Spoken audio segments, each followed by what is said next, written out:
Então, prosseguindo, então, o 10º encontro do Conexões Itaú Cultural, comemorando o nosso 10º aniversário de existência do programa, e com uma mesa que, como é de praxe, eu começo apresentando os participantes, uma apresentação mais genérica. Depois nós vamos fazer um diálogo entre eles, cada qual fala 10 minutos, mais ou menos, e, em seguida, a gente ou continua o diálogo entre eles, ou também apela para a plateia. Eu lembro para vocês que as perguntas devem ser feitas por escrito, de forma que é bom quem for prestando atenção que já peça o formulário das moças que estão aí, né? Bom, a nossa mesa de hoje se chama Traduzindo o Intraduzível, que, obviamente, é um jogo de palavras, né? Porque ontem mesmo nós vimos como até traduzir para o japonês e para o coreano e para o árabe é uma coisa possível com todas as suas peculiaridades. No entanto, isso, o japonês, que já tem mais de 100 anos de convivência aqui no Brasil, os árabes, a imigração libanesa também já está caminhando para os 150 anos. No entanto, nós vimos como são difíceis os processos tradutórios entre elementos linguísticos tão distintos como a nossa tradição ocidental e o árabe, o japonês e o coreano, que, apesar de ser uma presença mais recente, tem sido muito intensa nos últimos anos, né? Quem for passear lá pelo Bom Retiro pode perceber facilmente a quantidade de coreanos que hoje moram aqui em São Paulo, né? Então, a dificuldade de tradução literária são enormes, portanto, sempre. É um processo em constante construção. Todo o tempo, a tradução literária ela é feita e refeita em função de uma série de condicionantes que vão mudando, né? Agora, o que nós vamos ver nessa mesa, apesar das traduções dos autores em pauta ser feitas para idiomas dentro do nosso mesmo universo cultural, da tradição ocidental, não é menos integrante nem menos difícil. O time que reunimos para conversar sobre esse assunto é, digamos assim, pesado, apesar da leveza da Ellison. Mas nós temos o Paulo Lins, a Ellison, e, como eu sou um oportunista nato, eu aproveitei a presença da Catherine Dodson aqui, que está também traduzindo uma experiência nova, aquela que ontem o João César estava mencionando, que a atual versão em inglês, a pessoa traduziu "Ai, que preguiça", ou "What a fucking life", então não dá. Então, eu queria pedir a ajuda da Catherine depois para ela falar um pouco aqui sobre a tradução que ela está fazendo do Macunaíma, do Mário de Andrade, né? Mas vamos por parte. O Paulo Lins, que eu vou pedir que fale primeiro, não é o autor do internacionalmente famoso Cidade de Deus, que é um livro que permite múltiplos olhares. O livro teve intensa repercussão ao mostrar a vida de personagens em uma das comunidades mais extensas do Rio de Janeiro, a dita Cidade de Deus. Esse projeto foi desenvolvido durante o governo Carlos Lacerda, como parte de um amplo projeto de remoção das favelas da cidade. É uma luta permanente da alta burguesia e da especulação imobiliária de eliminar as favelas em função de um processo de higienização da cidade e aproveitamento das áreas mais valorizadas. Teve um incêndio lá no Rio de Janeiro, daquilo que ficou conhecido hoje depois como a Cidade de Pedra, e várias outras tragédias, algumas das quais acontecidas no governo do Lacerda, né? Mas o livro do Paulo teve uma intensa repercussão ao mostrar a vida de uma das comunidades mais extensas do Rio de Janeiro, a dita Cidade de Deus, né? Para além da Cidade de Deus, o romance é um projeto literário desenvolvido pelo Paulo Lins, que se graduou em Letras pela UFRJ, né? Foi o UFRJ, né? Trabalhou em pesquisas sociológicas e antropológicas com a Alba Zaluar, e o seu romance de estreia, que ele já havia publicado poesia anteriormente, alcançou uma imensa repercussão, inclusive pela crítica do Roberto Schwartz. Eu assinalo que Cidade de Deus passou, desde que foi inicialmente lançado em 1997, por um processo que eu acho muito interessante. A repercussão levou às traduções, que é o nosso ponto principal aqui, mas assinalo também o seguinte: o romance teve uma segunda edição, que foi retrabalhada pelo Paulo, que diminuiu o número de páginas, tornou mais ágil a leitura, e depois teve a adaptação do livro para o cinema, dirigido pelo Fernando Meirelles. Deixa para lá. Dirigido pelo Fernando Meirelles. Mas fiquemos nas traduções, né? Eu gostaria que o Paulo conversasse conosco, basicamente, em primeiro lugar, sobre a sua relação com os tradutores. Nós temos a Ellison aqui, que vai falar sobre a sua tradução, mas, como eu sei que o alemão do Paulo, por exemplo, não deve ir muito mais além de Einmal bitte, e coisa parecida, né? Tem as traduções para o alemão, para o francês, para, enfim, uma dúzia de idiomas, que seria até bom que o Paulo especificasse todas as traduções que foram feitas.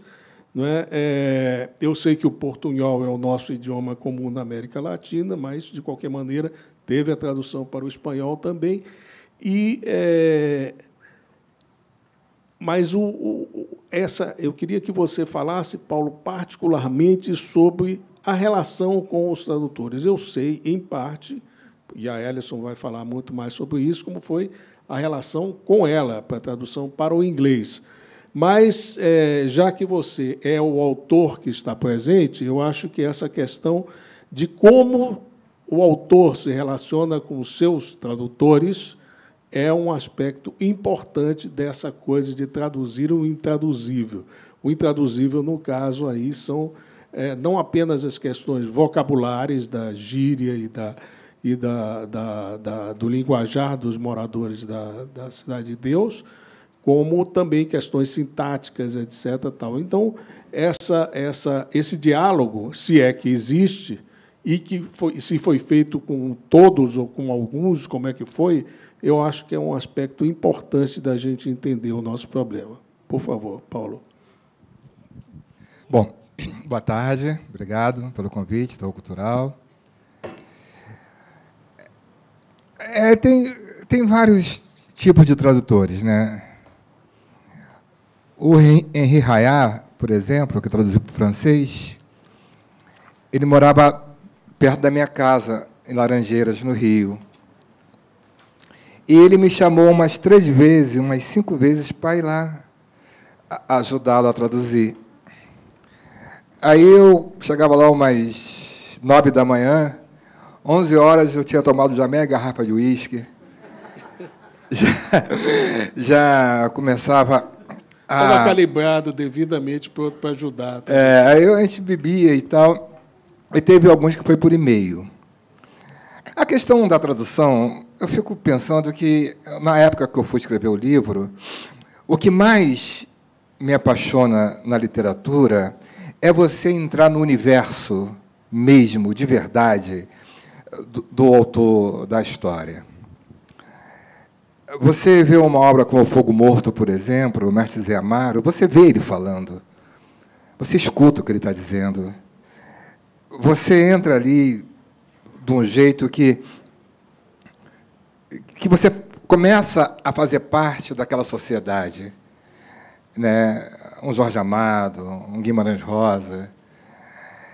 E eu quis colocar isso no livro, eu queria colocar bem essa linguagem coloquial extensa, essa linguagem que se falava na rua, foi uma proposta que eu quis fazer, porque, quando eu fui fazer o livro, eu vinha da poesia, eu estava militando na poesia, o Paulo Leminski estava vivo, estava o Cazé, Paco Caque, tanta gente que a gente começou... O Paulo Leminski já era um pouco mais antigo, mas já era conhecido, a gente estava começando ali a fazer poesia, para vender de barimbá, recital de poesia, Chacal, esse pessoal. Eu fui para o romance, me chamaram para ir para o romance, eu não passava a escrever o romance. E, quando eu fui, estava aquela confusão da poesia concreta, 30 anos da poesia concreta, aquela confusão toda de vanguarda, a vanguarda tinha voltado, e o pessoal queria que eu fizesse um livro de vanguarda. E eu procurei, seguir a tradição, ler os autores que eu gostava de dialogar com eles. Quando eu comecei a escrever, eu vi que tinha três, vamos chamar de três falas diferentes. O léxico era dividido, dos anos 60, 70 e 80. Nos anos 60 eu não conhecia, porque eu era criança e a linguagem que se falava na rua eu não tinha acesso. Mas eu fiz uma pesquisa de linguagem. Eu mesmo fiz uma pesquisa de linguagem. Nos anos 70, outra linguagem, 80, mudou tudo, já é bem parecida com a nossa hoje. Eu procurei para dividir em três fases, né? A malandragem muda, a marginalidade muda. Nos anos 60, os bandidos eram uma coisa, nos anos 70, outra coisa. Nos anos 80, já tinha os comandos, já era outra coisa, já era o crime organizado. Então, mudou muito. E a linguagem também muda. E eu procurei entrar na linguagem de rua, na linguagem que se falava na rua. O meu livro tem poucas coisas internas em casa, tudo se passa na rua, tudo na rua. Eu fiz questão de fazer isso. E outra coisa que mais me deu trabalho foi que eu inventei palavras. Eu falei assim, eu vou começar a inventar, porque eu queria fazer a linguagem bem coloquial e eu não sabia muito dos anos 60, por exemplo. Um dia ela me ligou, mandou um e-mail, e falou, o que quer dizer isso? Era posições sexuais. Eu inventei todas. Né, rema-rema, fuque-fuque, sobe e desce. E tal. Eu peguei e botei, que ela não sabia como traduzir, eu disse, olha, inventa aí, porque eu inventei. Então, entendeu? Aí, me fez passar noites dentro de sites de sacanagem fazendo pesquisa. Só que não existia nada. Né? Agora, a maioria da linguagem era falada na rua.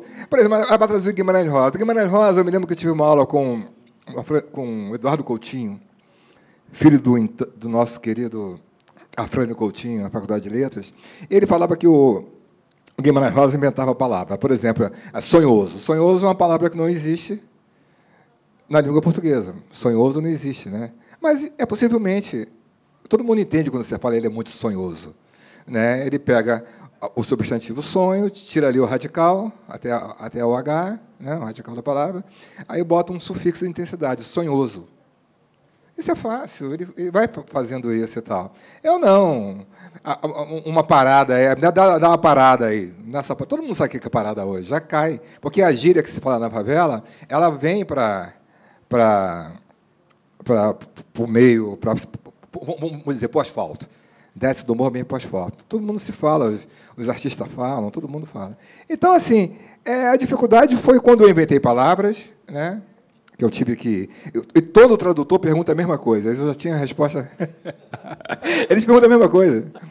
Eu me lembro que o editor, não sei se foi da Estônia, você viu, o cara da Estônia foi lá para a Cidade de Deus e ficou lá. Andando para cima, ele falava português bem, né? Eu tinha um sotaque. Foi lá andando, foi com a mulher, com o filho, foi andando para cima e para baixo lá e ficou lá. Mas perguntavam sempre a mesma coisa. E eu respondia sempre a mesma coisa, a primeira fácil, né? Mas hoje eu tenho dificuldade de me lembrar das expressões que se falavam. Hoje eu tenho dificuldade, mas na época eu fiz uma pesquisa, eu entrevistei pessoas, eu tinha tudo ali, entrevistas mesmo feitas na tete a tete com as pessoas, usei as palavras que eles usavam, né? Agora, a dificuldade, assim, a primeira tradução foi para o francês. E o Henri era meu vizinho. A gente bebia toda... O Henri morreu de bebida, ele morreu de cachaça mesmo. Ele bebia todo dia. E eu acompanhava. E nossa tradução foi maravilhosa, né? Deu certo, né? Agora, a Alice ela pegava e mandava por escrito, por e-mail, eu respondia na medida do possível. Às vezes não ajudava, porque às vezes fazia a mesma pergunta várias vezes e tal. Mas foi isso. Não teve muitas traduções. No espanhol foi muito fácil. Mas você pegar e traduzir a questão da ambientação, que foi feito o livro, né? A locação que eu digo assim, a locação, o espaço que foi feito o livro. Para você achar um espaço correspondente desse na Estônia é muito difícil, né? Não existe. Então, isso que ela estava falando hoje de manhã. Realmente, na Estônia é um pouco difícil, né? Mas, enfim, Tallinn, né? Não acho que não tem nenhum lugar parecido com o que possa ser a Cidade de Deus. Mas, enfim, eu acho que já veio uma informação interessante, essa de que você também, além do mais, inventava as palavras, que me parece, também ouvindo você falar, que é um processo constante, quer dizer, a periferia, não vou falar da favela ou da comunidade, ela está sempre inventando também vocábulos para referir a situações ou que modificaram ligeiramente e a pessoa está percebendo de uma maneira diferente, ou situações novas, né? E como isso vai descendo, vai sendo percebido pelo conjunto da população. Acho essa uma observação interessante que vale a pena lembrar em função até dos outros, quantas palavras, de repente, o Guimarães Rosa pegou desse daí e inventou em função disso daí. E outros autores também, por acaso, sei lá. Enfim, eu acho que, de repente, você encontra, em várias situações, palavras em que o autor inventou um vocábulo para descrever. Isso aí já é um processo que os linguistas poderiam explicar melhor, né, esse processo até subconsciente de formação desses vocábulos. Mas acho que essa foi uma informação bastante interessante. Né? E a malandragem, ela inventa a palavra para despistar a polícia não entender, falar em código, né? Então, você fala ali e ninguém vai entender o que você está falando, né? Você mandar um caô direto e tal, manda um caô diferente, manda na moral, qual é da parada, maluco, qual é a tua... Aí o pessoal vai falando para despistar, para realmente ter uma linguagem própria ali, que só eles entendem, né? Sim, o interessante aí é que o receptor da história, apesar de ser uma palavra de repente inventada, ele compreende, né? Porque aquilo está dentro de um contexto que é comum aos dois.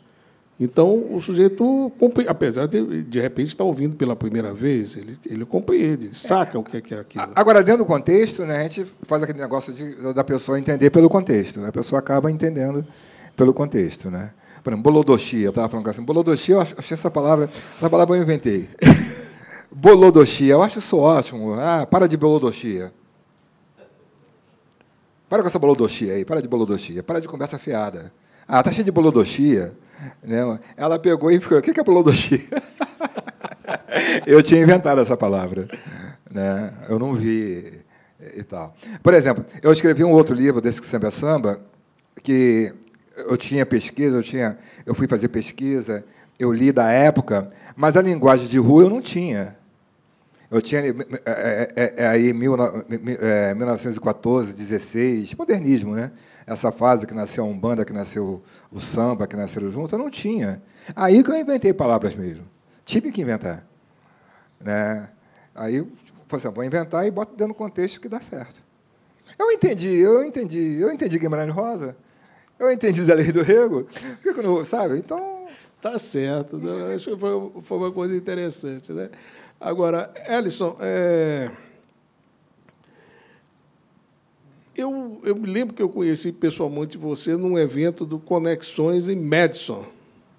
Foi a primeira vez que nós já tínhamos falado, trocado e-mail, não sei o quê, mas nessas andanças, uma vez nós fizemos um evento em Madison, no Wisconsin, na universidade, lá no departamento, então fui eu e o João César, para apresentar o Conexões e tal, e a Ellison, acho que estava de férias lá nos Estados Unidos, acabou indo também para o evento, né? E, desde então, a gente tem desenvolvido uma relação muito interessante. A Ellison, além de outras coisas, tem um detalhe, né? Na época que eu estava editando a Machado de Assis Magazine, aqui essa revista com excertos de tradução, a gente tinha a preocupação, obviamente, de que as traduções, tanto para o inglês quanto para o espanhol, elas não fizessem o autor nem o tradutor passar vergonha alheia. Obviamente, não é a tradução literária final, mas tinha que ser uma tradução que tivesse um mínimo de qualidade, porque apareceu cada coisa que eu vou te contar, né? Não tinha, teve Google, tem gente que mandou com o Google Translator assim direto, né? E achava que ia passar, né? Então, depois da primeira seleção, a Ellison, dá uma olhada aí, vê se esse negócio está legível, tá compreensível em inglês, né? E eu realmente me interessei muito e trabalhei muito também para a primeira etapa de viabilização da tradução do Guimarães Rosa, né? Ajudando a Ellison a tentar formatar o projeto para o Ministério da Cultura, que não deu certo, porque o negócio não foi, e teve esse ato de extrema coragem do Itaú Cultural de financiar um projeto por vários anos, né, que vai resultar não apenas numa nova tradução do Guimarães, como também uma documentação e a produção de vários subprodutos, né, em relação ao assunto. Então, além de tudo, um grande respeito e uma capacidade de ajuda. Mas a Ellison também sempre me chamou a atenção pela atenção que ela dá, não apenas às questões vocabulárias. Eu me lembro de várias coisas que ela falou sobre a tradução do livro do Tesa, né, que tem algumas estruturas gramaticais bastante complicadas, que não parecem complicadas para a gente, mas que são complicadas para o processo tradutório, né?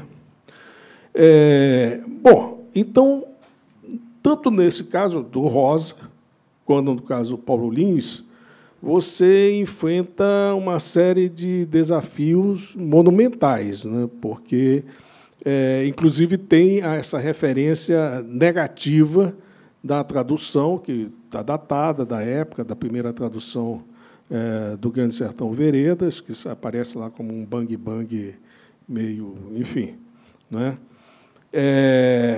E, no caso do Paulo Lins, inclusive, eu me lembro que você tem mencionado a necessidade de construir também uma espécie de inglês que pudesse ser inteligível não apenas para os dois lados do Atlântico, como também para o resto do mundo anglófono, que é uma questão que, normalmente, no processo tradutório, é resolvido pelos editores, na maioria das vezes, né? Eles mesmos metem a mão depois... Ou não. Então, você vê... aliás, quem, por acaso, lê a tradução, se, por acaso, pegar, por exemplo, um Kindle com a tradução, com a edição inglesa, e o mesmo romance, o Kindle, com a tradução, ou mesmo a edição americana, vai notar diferenças, eventualmente, vocabulares, etc., tal, nesse processo de edição, porque o processo de edição é muito mais... complexo e decisivo nos Estados Unidos do que a gente está acostumado aqui, onde os autores geralmente têm uma certa rejeição a esse processo de edição, dessa colaboração por parte do editor, e tem uns que abusam lá também, né? Mas, enfim, eu queria que você comentasse um pouco e desenvolvesse as suas considerações sobre as suas estratégias dessa de traduzir o intraduzível. Bom, boa tarde, muito obrigada pelo convite do Itaú Cultural. Eu não penso que nada é intraduzível, para começar. Eu acho que, se eu acreditasse nisso, eu nem tentaria. Eu acho que, no caso de Cidade de Deus, eu comecei a tradução em 2004, terminei em 2005, o livro saiu em tradução em 2006. Então, foi bastante tempo atrás, e eu não lembro de todos os pormenores e todos os porquês das coisas hoje. Mas, assim, eu lembro mais no geral. O que foi difícil nesse livro é que está sendo completamente diferente agora, fazendo Grande Sertão Veredas, é que Cidade de Deus retrata um lugar que existe. E um tipo de vida que existe, tipos de pessoas que existem, inclusive pessoas que existem. Então, eu tinha que, por mais que o Paulo tenha inventado uma palavra ou outra, ali tem esse registro linguístico dessas décadas. Ele teve o cuidado, é nítido quando você está lendo, você vê que ele teve esse cuidado de diferenciar as gírias de uma época para outra. Então, quando, por exemplo, falavam de drogas, o jeito de embalar tal droga, isso mudava. E eu tinha que fazer uma pesquisa em inglês para achar as palavras que eram usadas para aquilo naquela época, nos anos 60, 70 e 80, principalmente. E isso em si já é difícil, porque não são coisas que costumam ser dicionarizadas, ou, assim, eventualmente uma coisa ou outra mas grande parte das coisas não acabam entrando nos dicionários. E se você perguntar para alguém hoje como é que você embalava a cocaína nos anos 80, ela vai lembrar da palavra que é usada hoje, ela não lembra mais do que era usado lá atrás. Então, era um trabalho de tentar destrinchar, para eu também conseguir acompanhar essas diferenças que o Paulo fez ao longo do livro. Mas, em termos de gírias, a maior dificuldade não foi a interpretação do livro, embora tenha sido muito difícil, foi de encontrar o jeito de passar isso para o inglês, justamente pelo que o Felipe acabou de citar, no caso da Estônia, de não ter uma realidade correspondente na Estônia para uma comunidade na periferia do Rio de Janeiro. E, por não ter, o mesmo caso na Austrália, nos Estados Unidos, na Inglaterra, por mais que tenha lugares pobres que talvez se assemelhem em um detalhe ou outro, mas não são iguais. Então, as gírias, o coloquial é muito marcado, ou marca muito um lugar e um tempo, uma época. E eles ficam muito amarrados a isso, ao tempo e à época. Então, por exemplo, as pessoas perguntavam, mas você vai traduzir para que dialeto? Eu falava, não vou traduzir para dialeto nenhum, porque, a partir do momento que eu me aproveito de algo que existe em algum lugar, vai parecer que a história se passa naquele lugar. Então, eu tinha, assim, foi bem difícil, porque eu não podia lançar mão de todas as gírias que existiam em inglês, porque, se alguma coisa soasse americano demais ou britânico demais, e tinha que ter uma tradução para o mundo inteiro, e ofender os ouvidos de outros. Eles iam achar que se passava na Inglaterra ou nos Estados Unidos. Então, era bem complexo. Eu tive que tentar reproduzir a oralidade, deixar essas marcas de oralidade no texto em inglês, e um registro baixo, mas sem poder aproveitar coisas existentes. Então, assim, quando o autor inventa, é uma libertação para o tradutor, porque ele também pode inventar. É muito melhor do que você ficar procurando uma coisa que não existe, ou pegando uma coisa que existe e ficar aquela barra forçada que não encaixa bem. Então, essas foram as dificuldades com Cidade de Deus. Foi assim, o Paulo citou o caso das posições sexuais. Eu tinha certeza, porque tinha uma posição sexual nessa lista de 10, que eu sabia que eu tinha ouvido falar que existe. Aí eu falei, bom, portanto, se esse existe, ora, os outros também devem existir. Aí fui lá pesquisar, perguntei para algumas pessoas, e, com muita vergonha, tive que... Não lembro se eu liguei, se eu escrevi para o Paulo. Falei, Paulo, me conta, eu não sei o que são essas coisas. Aí ele me falou que tinha inventado. Eu falei, eba, então tá, maravilha, agora posso inventar também. Coisas bonitinhas não, mas assim, as palavras pela sonoridade, que eram engraçadas. Então, resolver essa questão. Me diz uma coisa, essas palavras que você inventou em inglês, de repente, alguma delas passou a fazer parte do léxico comum lá? Bang bang, sei lá o quê. Bunga bunga, de repente, o Berlusconi aproveitou de alguma tradução italiana. Não que eu saiba, mas eu não sei se alguém, de repente, tem adotado... Não, lá no Brooklyn o pessoal entendeu.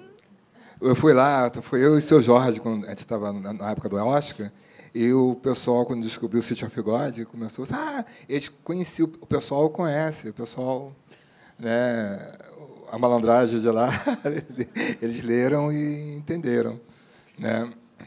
Você que também traduziu para o filme, não? Não. Não, foi não. Isso foi anterior, a Foi minha anterior. tradução. Ah, A foi minha anterior. tradução veio depois. Porque também teve uma questão do inglês que... Desculpa, eu me meti aqui. Não, é esse diálogo que é importante. Teve uma tradução... A primeira tradução para o inglês ela não foi aprovada. Aí foi o cachê mais caro que eu tinha recebido, foi logo no começo, compraram... Esqueci o nome da editora. Qual foi? Era a Bloomsbury. Foi ela mesma, né? Tinha passado, não vamos mais. Aí eu fiquei triste. Eu falei assim, nossa, não vai sair no inglês e tal. Aí já tinha saído espanhol, alemão, italiano e francês. O inglês, né, ia pegar mais um público aí grande. Aí eu falei com o Roberto. O Roberto me ligou. Eu falei, e aí, Paulo, como é que está a tradução para o inglês? Eu falei, olha, não vai traduzir, não. Ele falou assim, vai sim. Vai sim, fica tranquilo que vai. Aí ele publicou um artigo numa revista de uma universidade, que eu não sei qual é. Saiu a entrevista, a editora te contratou e saiu em inglês. Foi assim. Eu sei que estava na gaveta, porque teve uma primeira tradução. Eu preciso dizer, eu conheço o tradutor e eu não acredito que tenha saído tão ruim, não. Eu acho que foi uma questão dele ser americano e a editora ser inglesa e de ter aquele conflito de linguagem que rola sempre. Talvez... Porque, às vezes, assim, você vê essa diferença entre Portugal e o Brasil. Às vezes, eles usam corriqueiramente uma palavra que aqui está obsoleta, e vice-versa. Então, aquilo soa errado, dependendo do contexto. Eu acho que foi um caso disso, assim, desse tradutor fazer a tradução para o inglês americano e soar errado no ouvido do editor inglês. Acho que foi Tem, isso. assim, por exemplo, a Crime e Castigo, quando eu li, não tinha tradução direta do russo. Aí era a tradução... Eles pegavam a tradução do francês e traduziam do francês.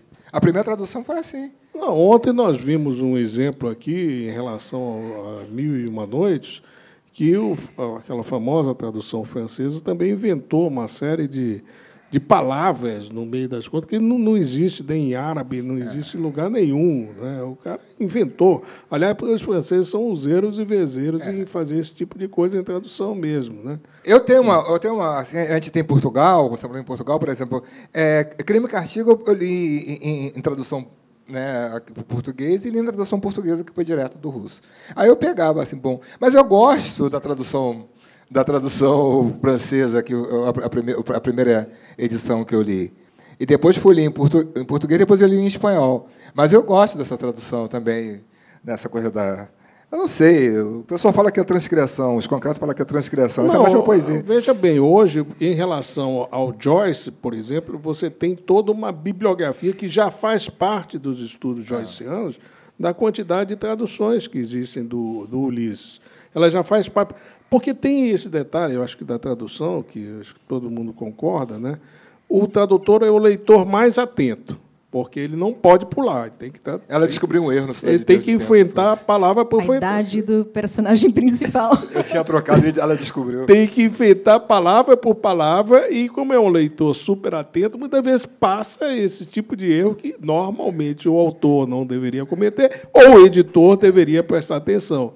Mas o que acaba pegando é o tradutor. Né? Em Cidade de Deus, foi assim, a idade do... Era Inho? Mas era Inho antes. Inho, era miúdo depois. Era Zé Pequeno, eu troquei, porque estava dando Mas ele nasceu em 59, não foi? Eu acho que no livro, assim, numa das páginas, no começo, era 59, ele tinha nascido.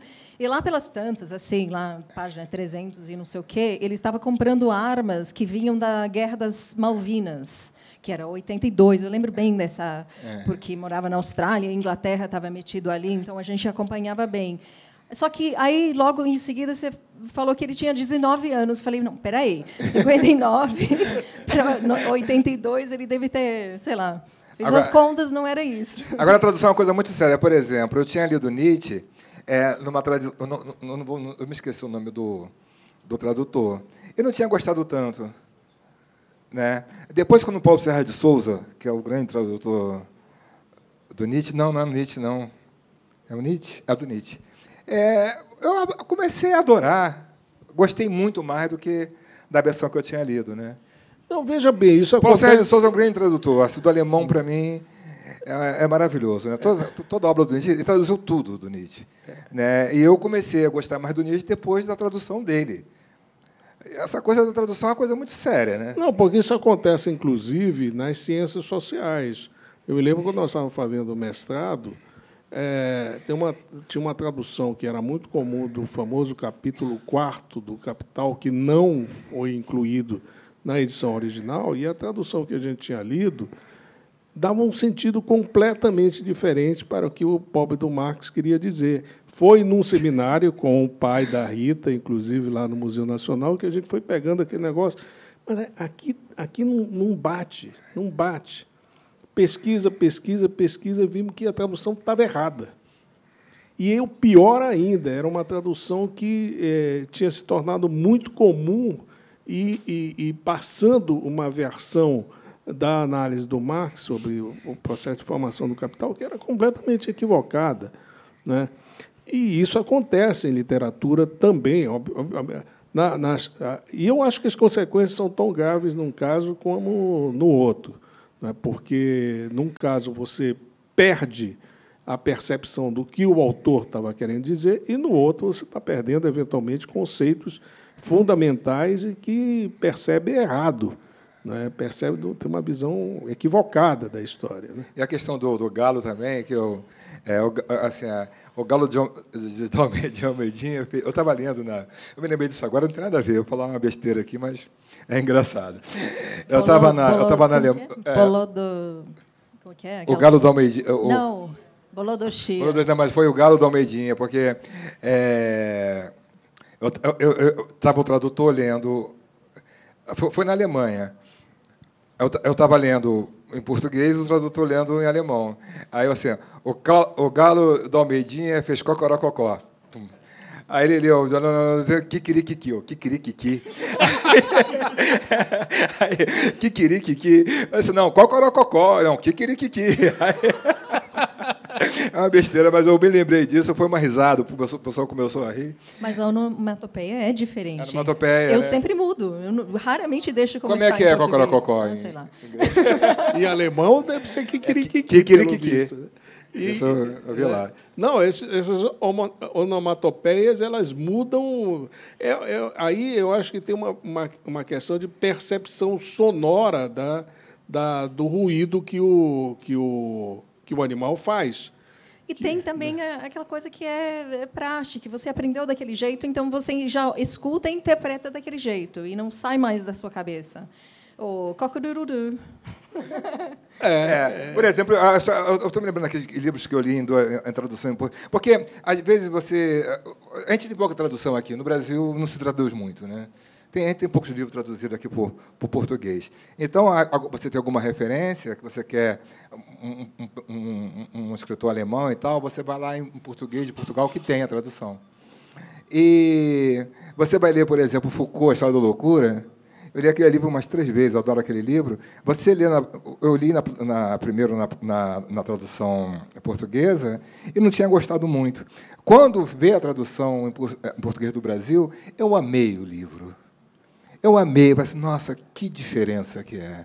Sabe? Então, essa coisa que tradutor é traidor, às vezes Funciona. Ou, de repente, era aquela questão de ser o português de lá, que não te agradou, exatamente. não fez isso. Não era poesia, era poesia. Era o português de um contexto cultural. E, aliás, é por isso que as traduções são refeitas. Por isso que as traduções são refeitas. Porque o contexto cultural da recepção... Eu tenho um artigo que uma vez escrevi e disse, olha, tem duas coisas para a difusão internacional de um livro. Primeiro, ele precisa ser editado. Não adianta, porque o trabalho do editor, esse tão menosprezado e tão falado, é importantíssimo. Você tem um exemplo aqui recente. Se você pegar a edição da Alfaguara, comemorativa do Cervantes, dos 400 anos do Cervantes, tem lá vários facsímiles. Ninguém lê. Ninguém lê. Tem uma tradução do Mayakovsky aqui no Brasil que vale a pena, tem uma que não vale. Eu não vou falar o outro nome do tradutor. Uma tem o Boris Schneiderman traduzindo. E a outra é o outro. Se você vai ver a tradução, tem aquele brilhar, brilhar, brilhar como farol. Não, brilhar, brilhar para sempre. Gente é para brilhar. Um poema simples. Você vai ver uma tradução, vai ver a outra, você vai ver assim, nossa. Então, esse processo tradutório ele tem essa coisa do enriquecimento. Eu lembrei da Olga Savary. O próprio negócio da edição. Na edição da Alfaguara, tem uma quantidade de notas do Cervantes que os espanhóis hoje não compreendem o vocabulário cervantino. E para nós, porque aquilo foi traduzido numa época em que o espanhol era muito mais próximo do português, palavras correntes, eu entendia perfeitamente. Eu li a primeira vez quando eu estava no Peru, já faz, não sei, 40, 50 anos. Entendia aquele negócio perfeitamente. Hoje você vai pegar a edição da Alfaguara, está cheio de notinhas lá de coisas. Mas os espanhóis não entendem mais essa palavra, não entendem. Não entendem. A mesma coisa acontece com o processo tradutório também. Por que muda? Muda porque mudam as condições de recepção também. Eu acho que isso é um negócio importante. Quer dizer, as intraduzibilidades elas vão se reformando. A questão, por exemplo, assim, agora, eu fiz uma coisa assim, porque quando a gente vende para o exterior, a gente vende para a língua, vende para o espanhol. Então, quem comprou foi uma editora da Espanha. Então, é traduzido para o espanhol, mas ele sai no Paraguai. Ele sai no Uruguai, ele sai na Venezuela. E que é totalmente diferente. Então, se você pega... E agora que eu falei com a Alison, com a minha agente, eu falei, olha, vamos vender para cada país. Você só pode comercializar no seu país ali, porque as pessoas não entendiam e nem chega também. Na verdade, não chega. Um livro publicado na Espanha, para chegar no Uruguai, é muito difícil. Livro importado. Tem esses condicionantes de ordem do mercado também. Essa coisa que ela falou do inglês dos Estados Unidos e da Inglaterra também foi a dificuldade. Quase que eu não sou traduzido em língua inglesa por causa disso. Isso, quem se é prejudicado é o autor. Mas, olha, antes de a gente passar para as perguntas que eu estou esperando, eu queria chamar a Catrina realmente para falar um instantinho aqui sobre essa tentativa de colocar de novo... aliás, qual vai ser a sua solução para... Ai, que preguiça! Fiquei curioso de saber. A Catrina é uma tradutora muito experiente, acabou de ganhar, ano passado, o prêmio do PEN, pelo conjunto das traduções dos contos da Clarice Lispector, e, enfim, está agora enfrentando essa façanha de traduzir um dos livros mais divertidos e alegres e fantásticos da nossa literatura contemporânea, que é o Macunaíma. E eu li o texto que ela mandou para a gente, que logo vai estar disponível para vocês, que é uma coisa assim fantástica. Mas fala um pouquinho para a gente como é que está sendo esse processo. Tá bom, obrigada. Boa tarde, obrigada pelo convite. Fico deslumbrada a estar aqui em São Paulo, dividindo a plateia com o Paulo Lins e Alison Entrekin. Muito respeito. E vou falar amanhã, mais na mesa, sobre o meu trabalho com a Clarice e o Macunaíma, mas tem tantas coisas para dizer, mas eu acho a tradução é uma mistura de pesquisa, muita pesquisa, interpretação e invenção, né? E o que é, digamos, intraduzível são as obras que são os mais originais, né? E tem a linguagem muito marcante, né? Seja por causa do gíria ou invenção. Então, a tradução nunca vai ser tanto específica como o original. Então, tem que fazer essas escolhas de o que vai funcionar na sua língua, na outra língua, né? O que vai funcionar no nível de arte, e também, como é a interpretação, você tem que fazer a escolha o que você acha são os elementos mais importantes, né, do texto original. Então, para mim, meu Macunaíma não pode chegar ao nível da originalidade, né, do Mário, mas, para mim, eu queria levar o humor. Eu acho o romance incrivelmente cômico, né, muito humoroso, e fico rindo o tempo inteiro, né. Então, o humor.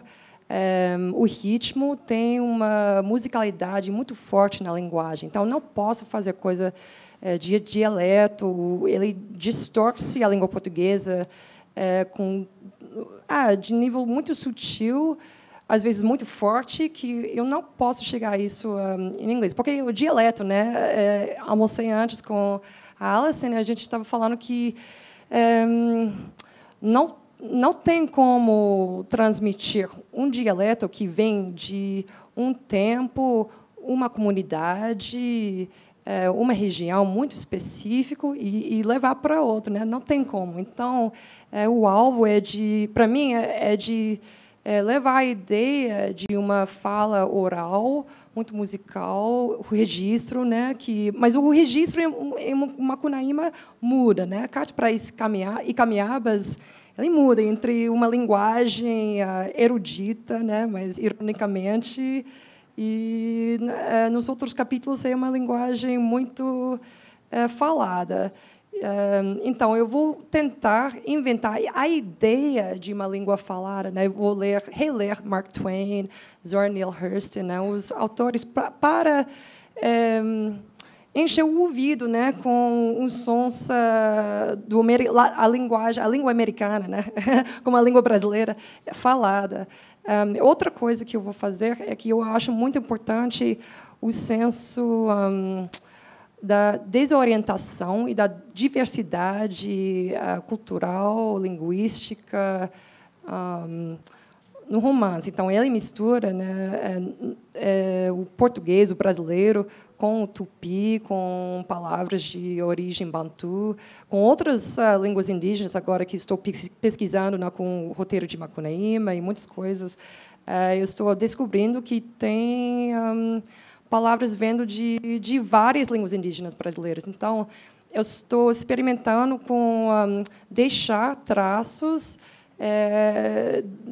dessas palavras em outras línguas, né, misturadas com o inglês. Então, por exemplo, quando tem uma enumeração, né, que, para mim, são poemas léxicos, uma lista de 12 tipos de palmeira, 10 tipos de macaco, né, 11 jacaré. Então, às vezes, eu mantenho, né? Eu coloco assim, the Javari palm, the Inajá palm, então, mas eu deixo umas palavras para facilitar a leitura em inglês. Então, a gente vai saber que é uma palmeira, um macaco, um sabiá, né? Então, mas eu acho que não tem uma lógica fixa, né? Não é coisa científica. Você tem que fazer, né, pesquisar, trabalhar, mas também tem que trabalhar ao ouvido, a intuição,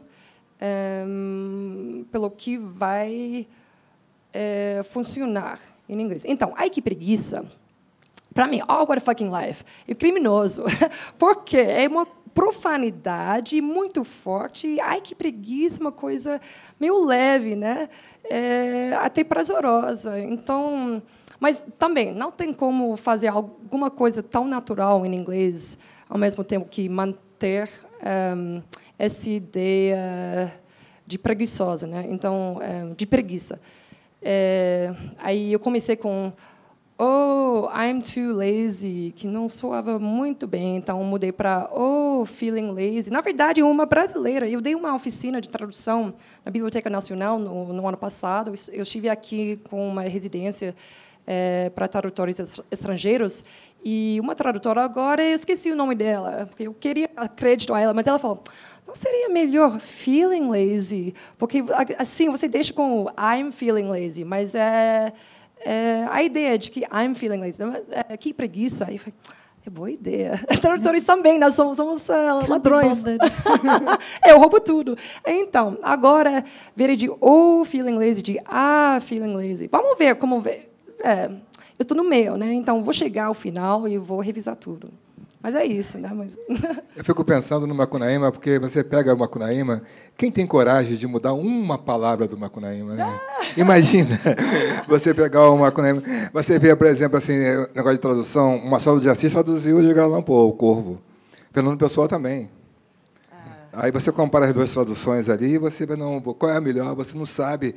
Você não traduziu muito bem, os dois traduziram muito bem. Agora, você pegar uma palavra do Guimarães Rosa e dar um sentido diferente, eu não seria tradutor. Eu traduzi Guimarães Rosa, imagina, você pegar ali... Porque eu estava vendo, numa tradução do Mayakovsky, o Augusto fala que assim, não, ele fazia 60 variações do mesmo verso para conseguir chegar lá, o trabalho, a labuta ali. Aí vai lá o tradutor e muda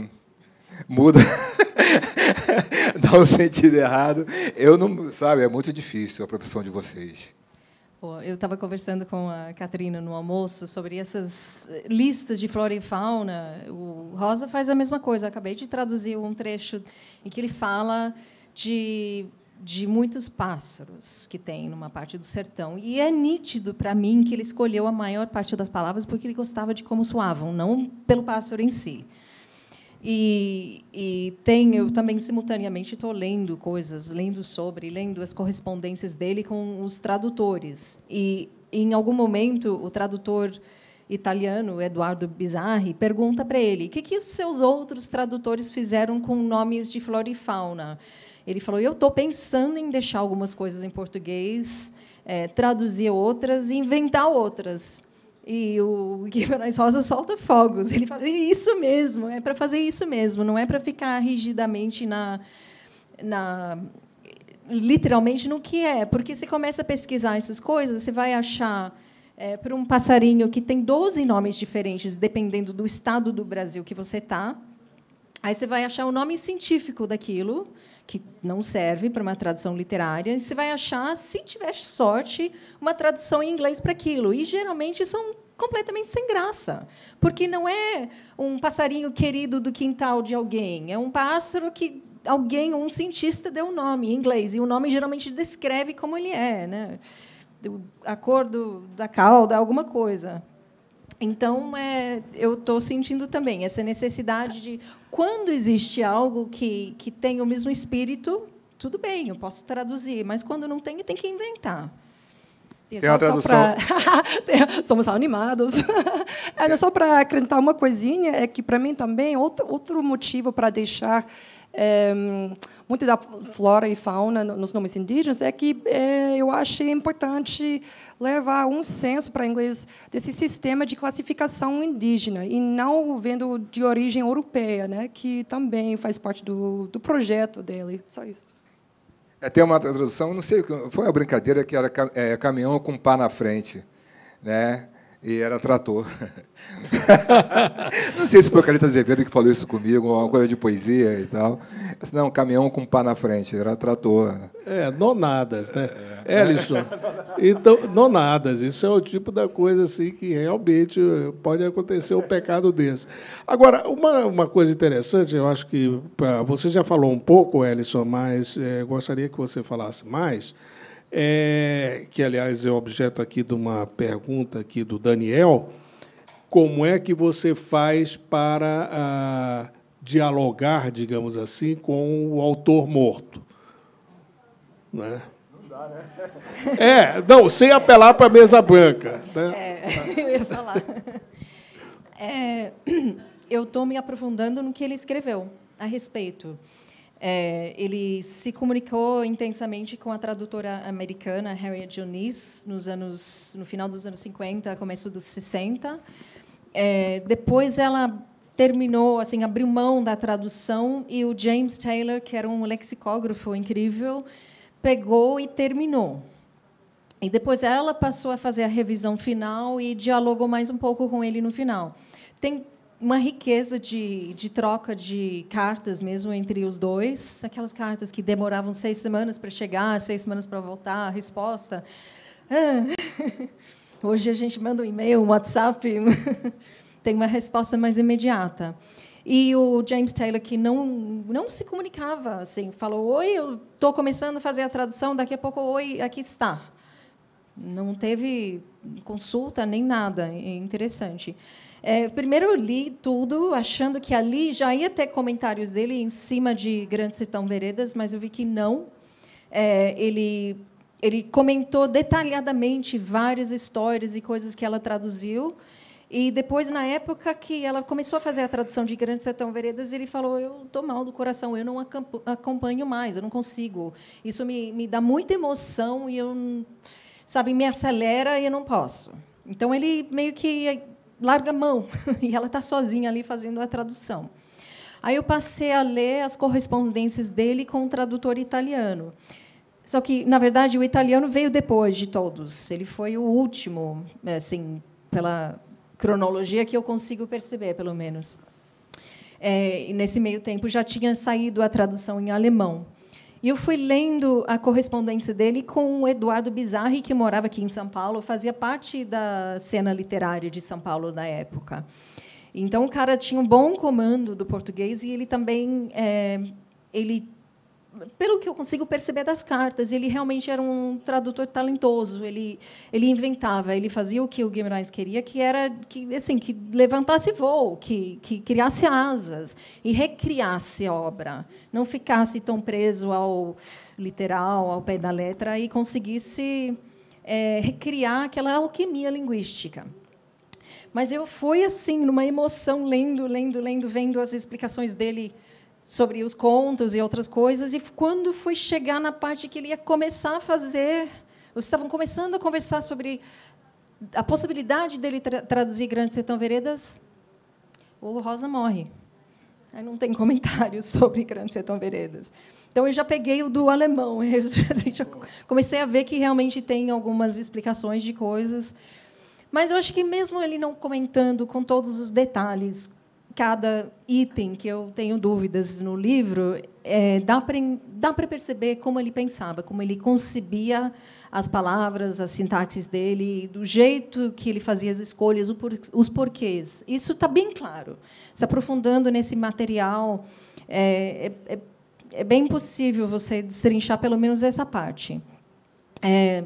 Eu tenho para mim, é muito nítido para mim que ele escolhia muitas palavras pela sonoridade, pela magia né, quando ele criava uma palavra, ela parece que ela ganha uma vida nova, assim, ele disseca uma palavra, junta com um sufixo e outra palavra e faz um bem bolado e tem uma palavra nova. E quando ela nasce, ela tem uma magia, ela tem algo muito especial.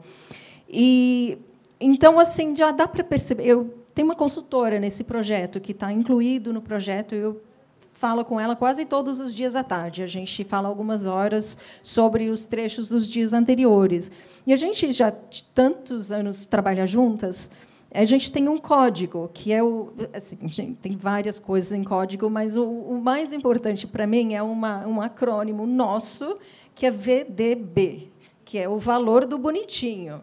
E, às vezes ela me manda, ela lê um trecho de alguma coisa que eu traduzi, alguma dúvida que eu tenho, e ela marca e volta e escreve só VDB. Eu sei o que ela quer dizer com isso. É que o mais importante aqui não é o significado, não é o passarinho, é o VDB, é o bonitinho daquela palavra, é a magia daquilo. Eu estava falando para o Paulo antes que... ele escolhe, por exemplo, nomes de lugares. Claro, eles existem no sertão. Você, olhando no mapa, fazendo uma pesquisa no Google, você encontra esses lugares. Mas eu tenho certeza absoluta que a Serra do Cafundó, ele não escolheu esse nome por acaso, só porque era ali. Ele escolheu pelo nome, porque é legal esse nome. E dá uma dó de não traduzir. Normalmente, quando o nome de uma serra que existe, eu não traduzo. Mas como é que eu vou fazer para não traduzir isso? Vale a tradução. E ele fala, por exemplo, de montanhas que emitem, de vez em quando, uns vapores, e, quando esses vapores estão se escapando, faz um barulho. E, por acaso, o nome dessas serras são a Serra do Roncador ou a Serra do Estrondo. Como é que você deixa isso em português? Existem, são lugares que existem, mas não sei, ainda não cheguei numa conclusão de como eu vou abordar essas coisas, mas eu acho que vai ser uma mescla de trabalhar com coisas com nome original e trabalhar também com tradução e invenção, porque, em alguns casos, eu acho que o VDB da palavra é mais importante. Me diz uma coisa também. Agora, na Abrali, que eu me lembro que você teve acesso às anotações, à marginália da professora Dirce, né, que era contemporânea, amiga e etc. Tal. Além dela, primeiro, que utilidade ou que enriquecimento esse acesso a essa marginália te deu? Segundo, se você conhece outros casos de contemporâneos do Guimarães Rosa que tivessem essa intimidade com ele e essa capacidade também de fazer anotações à margem do Grande Sertão que pudesse, eventualmente, ser úteis para você. Olha, eu acho que vou descobrindo as coisas. Nesse caso, eu estava lá na UERJ, depois da minha mesa, na Abralic, conversando com os professores lá no refeitório, e alguém falou, você precisa ver a marginália da Dona Dirce. Eu falei, Dona quem? Que marginália é essa? Aí foi assim, uma aventura. A gente foi correndo pela UERJ, toda fechada, para achar o João César, para ele ligar para alguém que pudesse abrir a casa da Dona Dirce, que foi a Dona Dirce Heidel, uma catedrática da UERJ e especialista em Guimarães Rosa. E tinha escrito 2 teses importantes sobre a obra dele. E também ela tinha uma edição, a primeira edição do livro, todo anotado, assim, não sobra espaço nas margens. A marginalia dela é bem completa. E me disseram que ela tinha se consultado com ele. Então, tinha lá explicações dele, junto com observações dela. E o João César ligou para o professor Ivo Barbieri, um professor aposentado da UERJ, e ele falou, não está na casa dela, está na minha casa, por precaução. Vem aqui, fala para ela vir aqui às 9h no dia seguinte, que eu abro a casa para ela, ela pode olhar. Eu fui lá na casa dele, e ele me levou lá no quarto de empregada, convertido em escritório, com, né, livros do teto ao chão, e lá estava a marginália. E eu pedi permissão, tirei fotos de todas as 600 páginas de marginália, e eu transferi para o computador, e quando abro os meus 3, 4 dicionários e várias abas com outros dicionários e outras coisas que eu consulto, e também abro ali a pasta com as fotos dessas páginas, e eu vou consultando as páginas, contrastando o que tem no léxico em outros lugares, e ali faz parte dessa fortuna crítica que eu estou usando. Mas também, no caso, o escritório lá dos herdeiros, aqui em São Paulo, eles têm também uma cópia datilografada do livro, antes de ser entregue para a editora, em que ele rabiscava. E é anterior àquela que não tem era a primeira palavra que ele tinha escolhido. É anterior àquela cópia que tem na Biblioteca Mindlin? Eu já não sei. Mas ali tem rabiscos e coisas escritas à mão. E ele tinha feito algumas tentativas de achar uma primeira palavra antes de chegar em nonada. Eu tenho essas anotações. Ah, tá. Bom,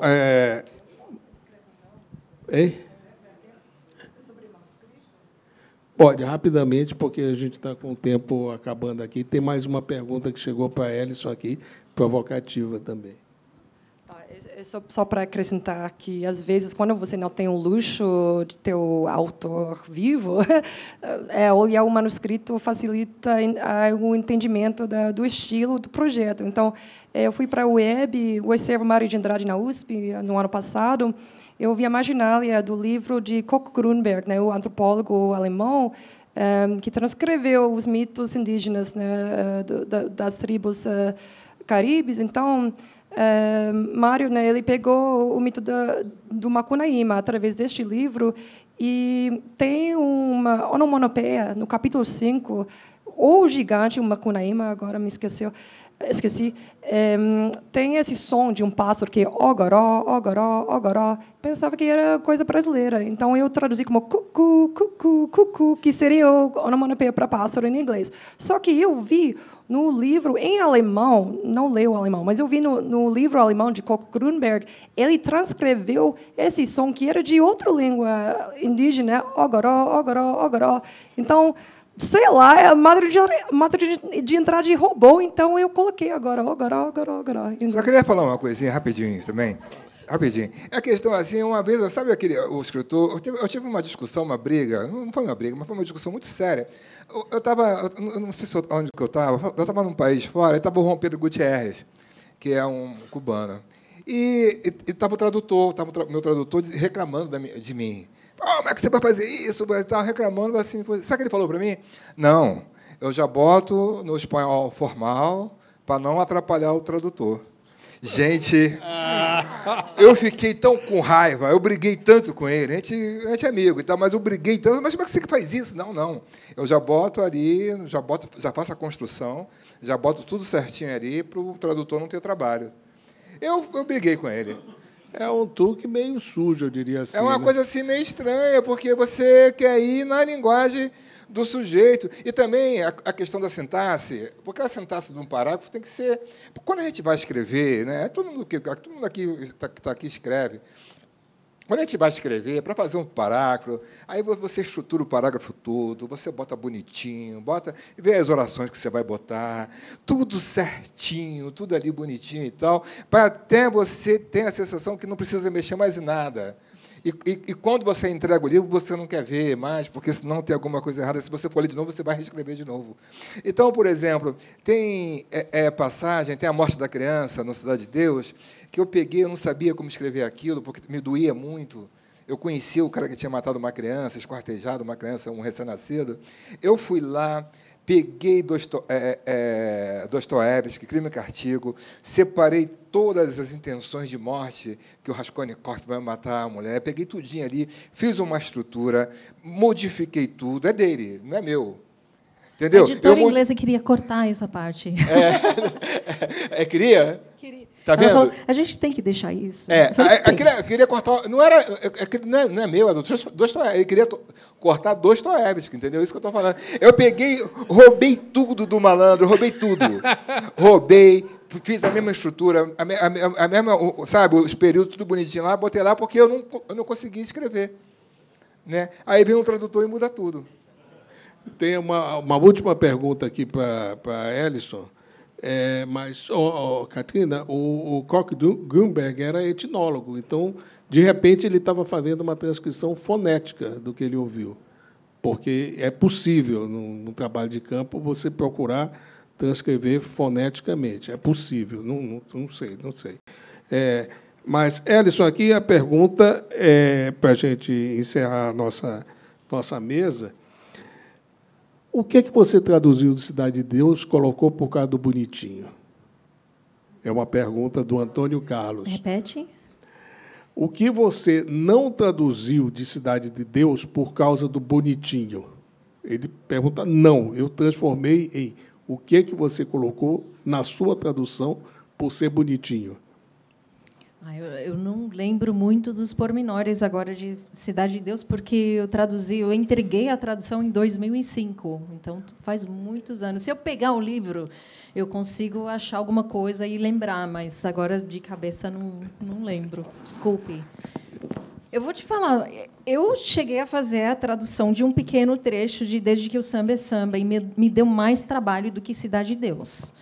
Porque aí tem um Exu que fala. E, assim, se já é difícil traduzir coisas brasileiras coloquiais para o inglês, imagina traduzir um Exu. Não, mas o Exu, depois eu botei o Antônio Cândido.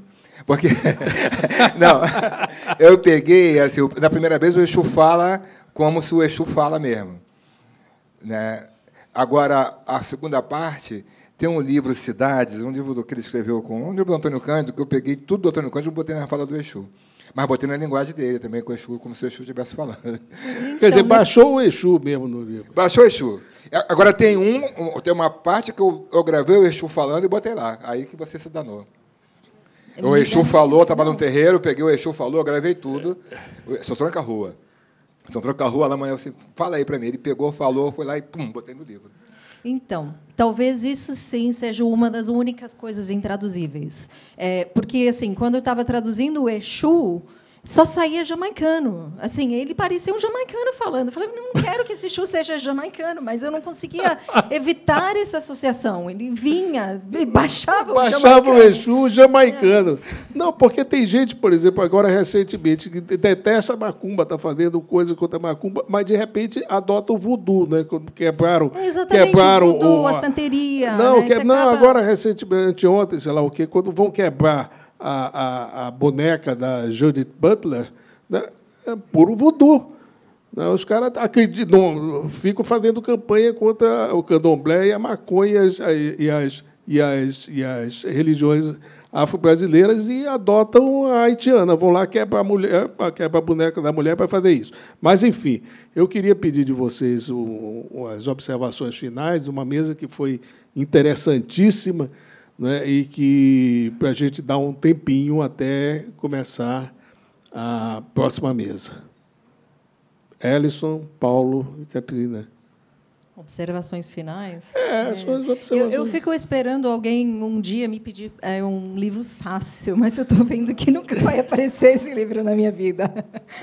Não, mentira. Eu estou assim, muito agradecida mesmo ao Itual Cultural por proporcionar essa oportunidade de fazer bem feito a tradução de Grande Sertão Veredas para o inglês. Está sendo incrível a tradução. Eu estou no paraíso dos tradutores. Ao contrário do que as pessoas pensam, que deve ser uma tortura, destrinchar tudo aquilo, é uma delícia ficar ali. Eu sinto que eu tenho asas que eu não tenho em outras traduções, porque, pelo fato dele ter inventado tudo, apesar de também ter garimpado muito, mas teve muita invenção. Então, me permite também recriar isso com muita criatividade, e é uma delícia. Então, estou feliz da vida. Paulo. Já que ela falou no Desde que Samba é Samba, o Desde que Samba é Samba eu inventei mais palavras ainda e coloquei muito linguagem, porque quando é um samba sobre a Umbanda, eu entrevistei as pombageiras todas, entrevistei os Exus, os Malanos, entrevistei e botei tal como eles falavam. Então, vai ser mais difícil. Agora, o que eu quero falar sobre a questão da tradução é porque é uma coisa que realmente... Poema deve ser muito mais difícil, né? Traduzir um poema, não sei. Depende do poema. Eu tenho uma coletânea. Eu tenho o Gueza do Sousandra, que é interessante para você traduzir. Bom, aí você partiu para as cabeças também, né? Tem o Sousandra, é um bom livro, né? Livro fácil, facinho. Mas eu quero falar sobre isso, assim, porque assim, quando vem um autor que eu gosto muito, eu me identifico muito, eu procuro ler várias traduções. E tem em Portugal. E agora, o Mea Couto, o Agualusa, assim, há uns anos atrás, falava de muita tradução que tinha de livros para a África, para os países lusófonos. Eu pego e tento pegar assim, várias traduções, né? Porque uma só, às vezes, deixa você... Isso aconteceu comigo. Eu li um livro traduzido o Crime e Castigo foi né? Que veio do francês e tal, depois veio para o português e tal. Aí eu procuro ver várias traduções. Né?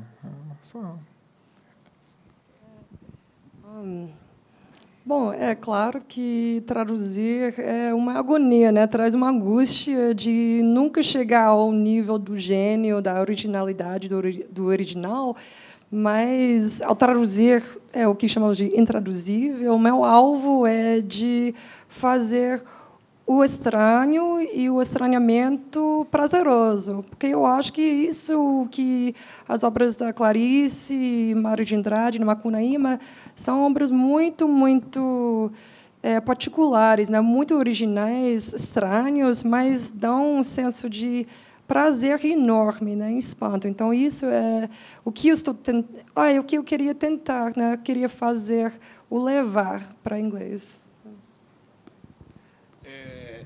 Bom, tem o outro lado também, porque dizem, em relação a alguns autores, que eles são mais legíveis nas traduções do que nos originais, mas não vou entrar nesse detalhe. Mas, enfim, eu queria agradecer a participação de vocês, pedir para todos continuarem aqui presentes. Nós vamos ter, em seguida, uma mesa também muito interessante sobre contextos de recepção da literatura brasileira, com o Saulo Neiva, que já nos deu um aperitivo ontem, a Ana Amélia Alves, o Jorge Demarques e mediação da nossa pesquisadora-chefa, Rita Palmeira, né? Então, às 6 horas até... Aliás, temos 10 minutos aí. Alguém tem mais perguntas, por acaso? Não?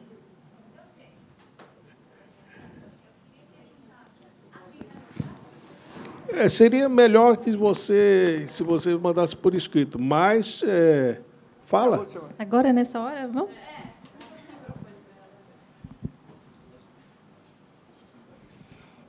A minha pergunta é em relação à tradução do Guimarães Rosa, porque eu sou mineira, vocês estão vendo pelo sotaque, e assim, e, por exemplo, quando Ellison fala Serra do Cafundó, eu falo, nossa, é a palavra que eu cresci ouvindo.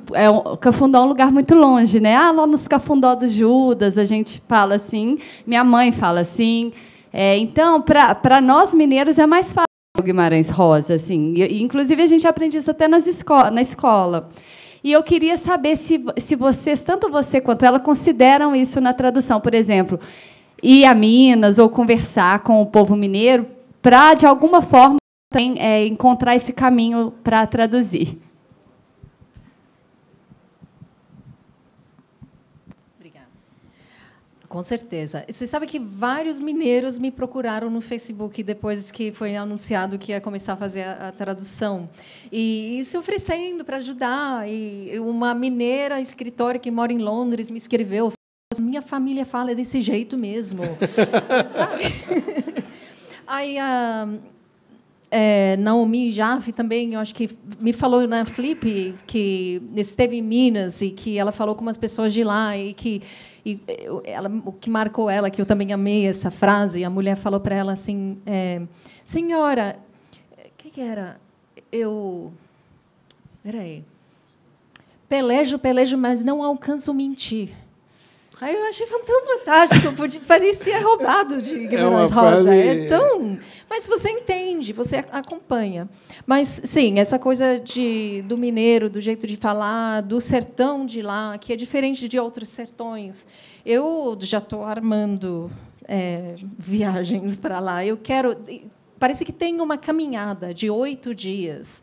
Que você tem que se inscrever lá, e, se você for um dos eleitos, você pode fazer essa caminhada e tem que mostrar que tem condições físicas, inclusive. E você fica 8 dias caminhando das 4 da manhã até meio-dia, aí você para em algum lugar onde se passa alguma cena, alguma coisa do livro. E passa o resto do tempo batendo papo com outros interessados. Eu pretendo fazer isso. Também quero ir para Cordisburgo, para a Semana Rosiana. Eu preciso desse mergulho. Isso se torna cada vez mais evidente na tradução, porque eu percebo que eu tinha uma imagem das veredas que era diferente. Quando li o que o Rosa fala para o tradutor italiano, como ele explica as veredas, ele dá uma explicação do lugar, como assim, tudo, assim, todos os sentidos, como aquilo ocupa os sentidos, o tipo de pessoa que mora lá, o tipo de pessoa que mora nos Chapadões e as diferenças e tudo. Aí você começa a ver uma riqueza que eu não vejo mais a possibilidade de traduzir. Eu estava pensando em traduzir a palavra veredas e eu estou pensando seriamente em deixar isso em português, porque agrega tantas coisas que não passaram na tradução. Então, sim, essa imersão no local é absolutamente necessário, eu pretendo fazer em breve. Não, eu vou te visitar. Veja bem, Ellison, eu acho que foi o Zilli que mencionou, o alemão, por exemplo, já incorporou do português várias palavras que eles consideram, de certa forma, em todo, os sertões, inclusive, é uma delas. Né? Ele não traduz os sertões. Né? Aliás, como é que você vai traduzir também no caso? Porque eu acho backlands uma coisa também horrível. Eu adoro a palavra backlands. Preciso falar, em defesa da palavra, eu adoro. Tá bom. Eu acho que tem VDB. Mas sertão também tem. E sertão é necessário porque é lá.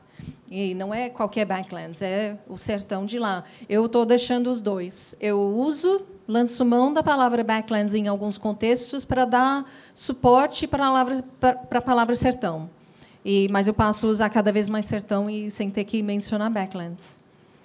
Essa viagem, ou essas viagens que você vai fazer, você sente necessidade delas desde o começo ou você está esperando, se reservando um pouco para, digamos assim, quando... Seria ideal desde o começo, mas, às vezes, né, a gente já viabilizou o projeto, comecei a trabalhar há poucos meses. E, né, tem uma filha que está na escola, tem várias outras coisas que eu vou ter que considerar.